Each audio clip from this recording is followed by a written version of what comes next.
As footage continues releasing, and astute internet sleuths continue analyzing anomalies and inconsistencies, it's becoming increasingly clear that the so-called Final Experiment's 24-hour Antarctic sun was just another faked event recorded on a film set.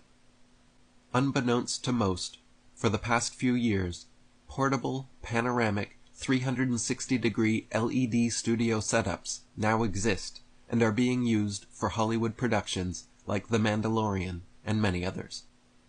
Amazon Volume, or Amazon Studio 15, for example, are state-of-the-art studios which take the standard of green or blue screen technology and completely blow it out of the water.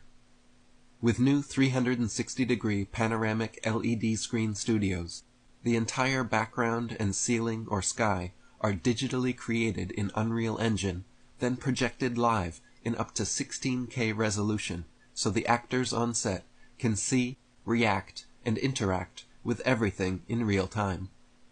Amazon's sets comprise 3,000 seamlessly connected LED panels 80 feet in diameter and nearly 3 stories tall, enclosing 130,700 cubic feet of interactive space. Keeping all this in mind, let's review some footage from the Final Experiment. To begin with, watch the supposed sun circling around during their 24-hour time-lapse video, and pay close attention to its shape. Notice how the sun changes from circular to being smushed down horizontally, back to perfectly circular, then smushed across vertically, and then back again. This is not how the sun usually looks or behaves in person, or in genuine footage of the phenomenon from the Arctic. Now, pay attention to the changes in length and direction of McToon's shadow as he paces around the base camp. In the space of walking only a matter of feet, his shadow somehow completely changes direction and triples in length. Watch as his shadow stretches, contracts, and sharply changes angles within the space of just a few paces. This is not at all normal behavior of shadows being cast by sunlight, or of a man walking only a few steps. The following is a simple demonstration of how light and shadows work depending on the distance of the light source. In the first example, the light source is held close to the action figure as he moves along the table, and we see quite pronounced changes in the length and direction of his shadow. In the second example, the light source is held farther away from the action figure as he moves along the table, and we see much less change in the shadow length and direction. In reality, the sun is much farther away in scale than this demonstration allows for as well, so even the amount of change seen here is being generous.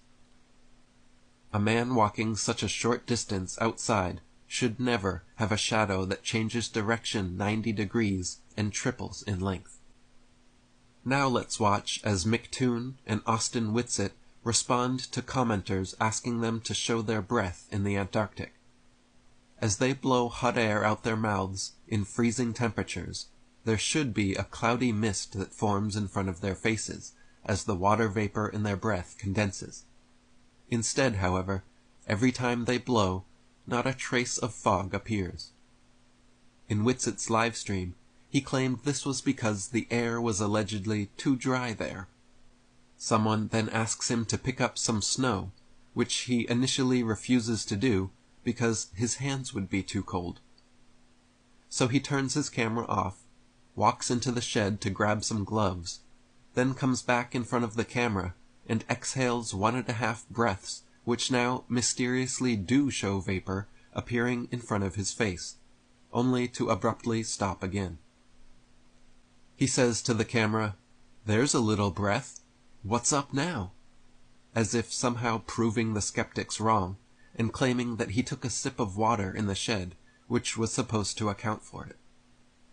Another camera, recording from a different angle, however, caught Whitsitt while exiting the shed, doing what appears to be hitting a vape pen just before turning his camera back on.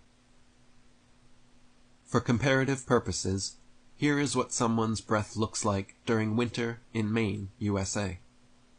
Every time you exhale, there is a visibly noticeable cloudy fog that condenses from the difference in temperature between the hot air in your lungs and the cold air outside.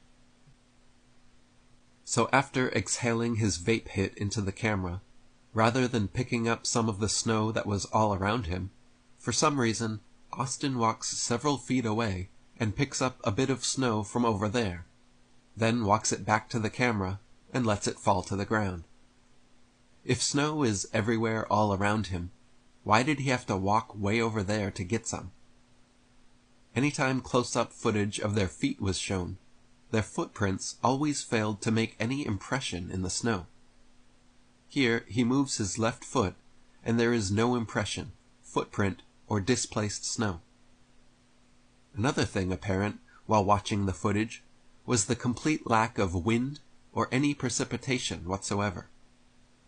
Throughout the live stream footage, I don't recall a single instance of any wind or even a light breeze strong enough to affect their hair or microphones. Even on a calm, sunny day, if they were really outside and not in a studio, we should see or hear the effect of wind on their bodies or microphones, but it was mysteriously absent the entire time. Jaron, Whitsitt, and others involved also made comments several times about how the mountains in the distance seemed so close that you could touch them, but that they were actually several miles away.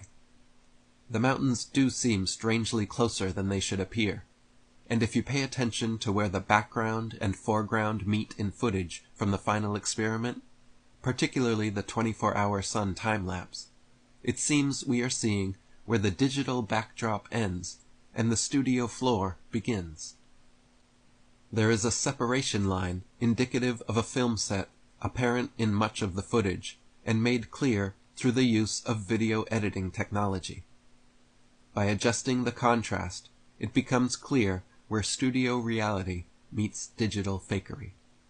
In the 24-hour time-lapse sun footage, the mountains and sky are both chroma keyed out, showing they are both part of the studio backdrop. Compare this to other footage taken at Union Glacier. When chroma key is applied, only the sky disappears, leaving the real mountains untouched. This makes the case that the final experiment is potentially a mixture of doctored studio footage to fake the 24-hour sun and other authentic footage actually taken from Union Glacier, Antarctica. The founder of this final experiment, Pastor Will Duffy, has also had a recent clip surface from a sermon of his that gives some real insight into the mind of the man behind this production. Okay. We finally get to my conclusion on the matter of lying and deception, and that is this. After carefully looking at both sides of the debate, and after taking a very deep dive into everything I could possibly find in Scripture regarding lying and deception, I have come to the conclusion that neither lying nor deception are inherently immoral.